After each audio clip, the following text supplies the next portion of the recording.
करवा चौथ की कथा बहुत समय पहले की बात है। एक साहूकार के 7 बेटे और उनकी एक बहन करवा थी। सभी सातों भाई अपनी बहन से बहुत प्यार करते थे, यहाँ तक कि वे पहले उसे खाना खिलाते और बाद में स्वयं खाते थे। एक बार उनकी बहन ससुराल से मायके आई हुई थी। शाम को भाई जब अपना व्यापार व्यवसाय बंद कर घर आए तो देखा उनकी बहन बहुत व्याकुल थी।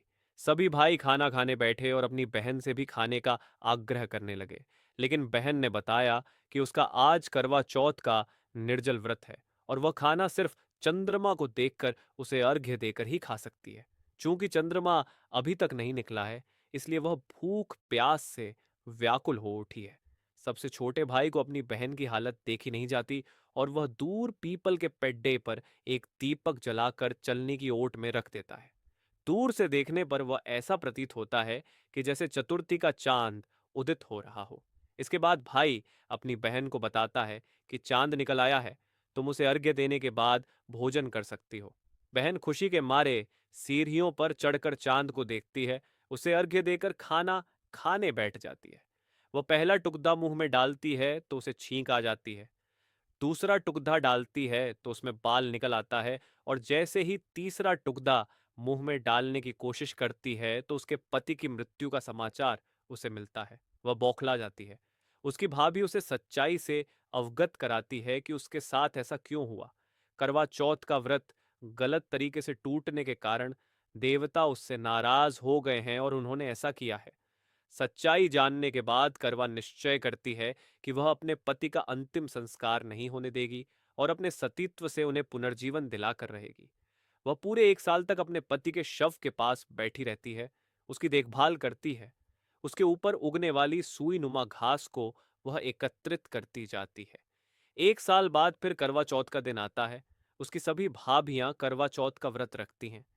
जब भाभियां उससे आशीर्वाद लेने आती हैं तो वह प्रत्येक भाभी से यम सुई ले लो, पिए सुई दे दो, मुझे भी अपनी जैसी सुहागिन बना दो, ऐसा आग्रह करती है। लेकिन हर बार भाभी उसे अगली भाभी से आग्रह करने का कह चली जाती है। इस प्रकार जब छठे नंबर की भाभी आती है तो करवा उससे भी यही बात दोहराती है। ये भाभी उसे बताती है कि चूंकि सबसे छोटे भाई की वजह से उसका व्रत टूटा था, अतः उसकी पत्नी में ही शक्ति है कि वह तुम्हारे पति को दोबारा जीवित कर सकती है। इसलिए जब वह आए तो तुम उसे पकड़ डीटीएच लेना और जब तक वह तुम्हारे पति को जिंदा न कर दे उसे नहीं छोड़ दाना। ऐसा कहकर वह चली जाती है। सबसे अंत में छोटी भाभी आती है। करवा उनसे भी सुहागिन बनने का आग्रह करती है, लेकिन वह टाल मटोली करने लगती है। इसे देख करवा उन्हें जोर से पकड़ टेटेट लेती है और अपने सुहाग को जिंदा करने के लिए कहती है। भाभी उसे छुड़ाने के लिए नोचती है, खसोटती है, लेकिन करवा नहीं छोड़ देती है। अंत में उसकी तपस्या को देख भाभी पसीज जाती है और अपनी छोटी अंगुली को चीर कर उसमें से अमृत उसके पति के मुंह में डाल देती है। करवा का पति तुरंत श्री गणेश कहता हुआ उठ बैठता है।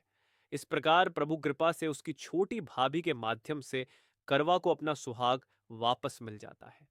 हे श्री गणेश, माँ गौरी जिस प्रकार करवा को चिर सुहागन का वरदान आपसे मिला है, वैसा ही अमर सुहाग का आशीर्वाद सबको दो। कहानी अच्छी लगी तो लाइक जरूर करें और ऐसी धार्मिक कहानी सुनने के लिए चैनल को सब्सक्राइब करें। धन्यवाद।